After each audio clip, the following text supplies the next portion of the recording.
देखते हैं अरब आक्रमण। अरब आक्रमण जो हुआ था भारत में, ये पहली बार 711 ईस्वी में 711 ईस्वी में ये असफल आक्रमण था। ये उबैदुल्लाह के नेतृत्व में हुआ था। उबैदुल्लाह उबैदुल्लाह तो उबैदुल्लाह के नेतृत्व में ये पहला असफल आक्रमण था। अगला याद रखेंगे कि दूसरा आक्रमण भी 711 ईस्वी में हुआ था, लेकिन ये बुदैल के नेतृत्व में हुआ था।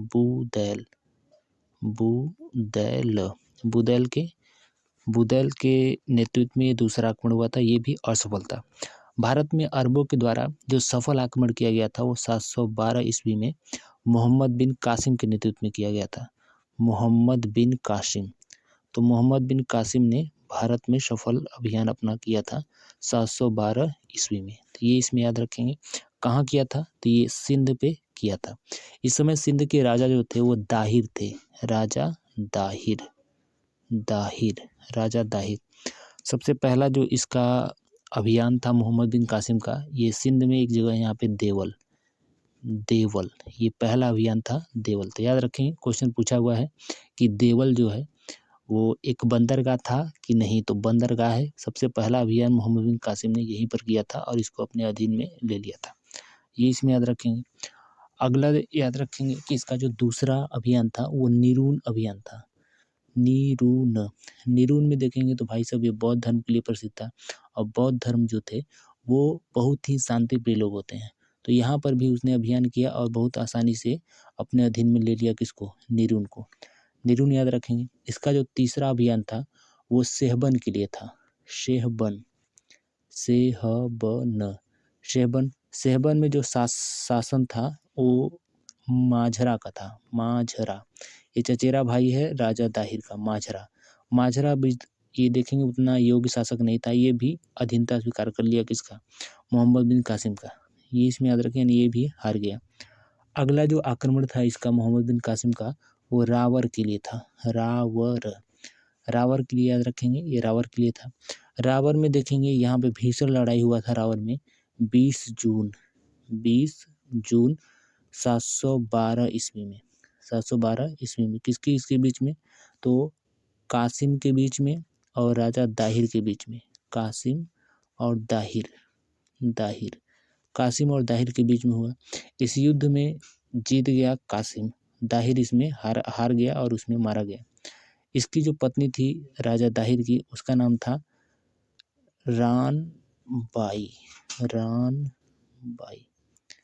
रानबाई जो थी वीरता पूर्वक वहाँ पर लड़ रही थी, अपने किले की रक्षा कर रही थी रावर किले की।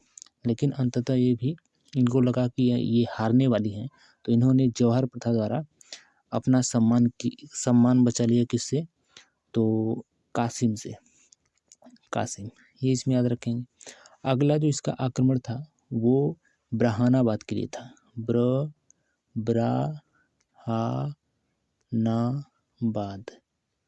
ब्राह्मणाबाद तो ब्राह्मणाबाद के लिए इसका अभियान था।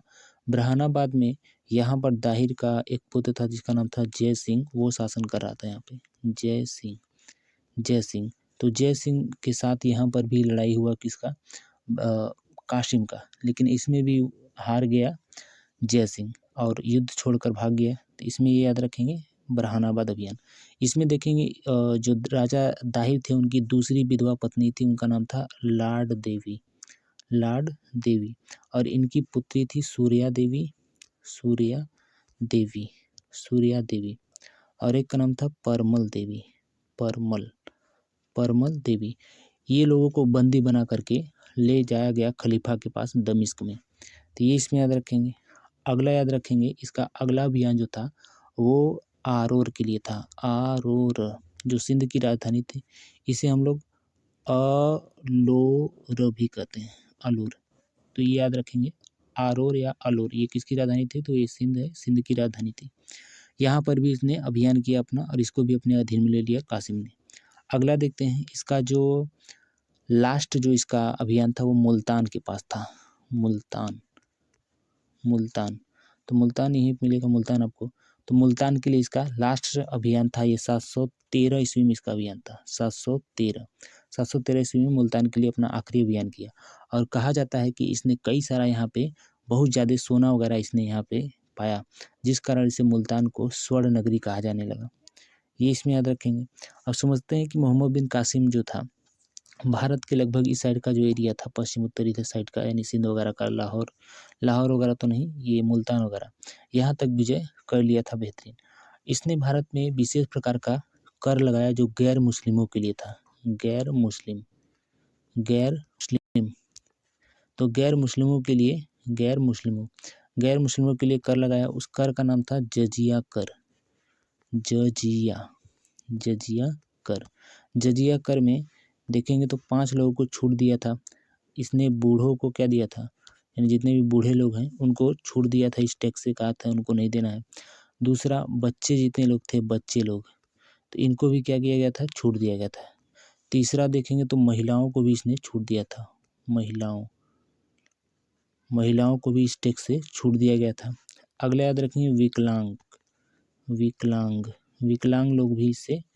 विकलांग लोगों को भी यहाँ पे छूट दिया गया था। अगला याद रखेंगे कि ब्राह्मणों को भी इसमें छूट दिया गया था।